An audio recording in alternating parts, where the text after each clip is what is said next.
Oats পনির টিক্কি। আমার kids tiffin box সিরিজের প্রথম রেসিপি এটা।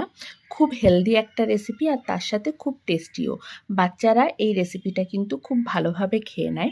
আমার কাছেও অনেকে টিফিন বক্স আইডিয়া জানতে চেয়েছিলে যেটা নিরামিষ হবে। তারা এই রেসিপিটা পেঁয়াজ ছাড়াও বানাতে পারো, টেস্ট কিন্তু একই রকম থাকে। আর এখানে আমি চালের গুঁড়ো ব্যবহার করেছি একটা এক্সট্রা ক্রিস্পিনেসের জন্য। তোমাদের কাছে যদি চালের গুঁড়ো না থাকে তাহলে সেটা অবশ্যই অ্যাভয়েড করতে পারো। তারপর সমস্ত উপকরণ দিয়ে এরকম একটা ডো বানিয়ে নেবে, জল মেশাবে না ডোতে। আর তারপর তোমার পছন্দ মতো শেপে টিক্কিগুলো গড়ে নেবে, ব্যাস। তারপর প্যানে একটু হালকা বাটার ব্রাশ করে এপিট ওপিট করে টিক্কিগুলোকে সেঁকে নিলেই আমাদের আজকের রেসিপি কিন্তু একদম রেডি হয়ে যাবে।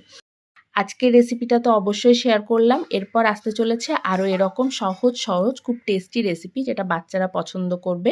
তাই পাশে থেকো, দেখতে থেকো। টিকিগুলো হয়ে যাওয়ার পর সুন্দর করে সাজিয়ে দাও।